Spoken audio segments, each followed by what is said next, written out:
শবে বরাতের রাতে একত্রিত হয়ে রাতভর ইবাদত করা ও পরদিন রোজা রাখা কতটুকু শরীয়ত সম্মত? ভাইরা আমার, শবে বরাত উপলক্ষে রাতভর একত্রিত হয়ে মসজিদে ইবাদত বন্দেগী করা কোনো হাদিস দ্বারা প্রমাণিত নয়। এবং দিনের বেলা যে রোজা, এই রোজা শবে বরাত উপলক্ষে না, এটা হলো শাবান উপলক্ষে রোজা।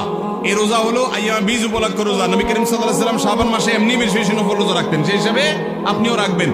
আবার আইয়াম বীজ 13, 14, 15 রোজা রাখতেন, সেই হিসাবে রাখবেন।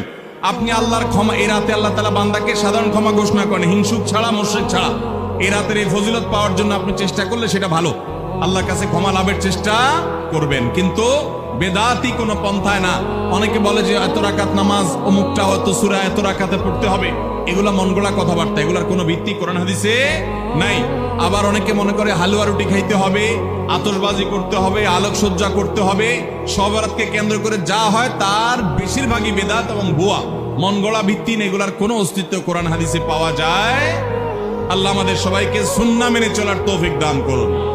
আমরা সুন্নাহ মেনে চলবো। শাবান মাসের সবচেয়ে বড় আমল হলো নফল রোজা রাখা, বেশি বেশি রাখবো তো ইনশাআল্লাহ।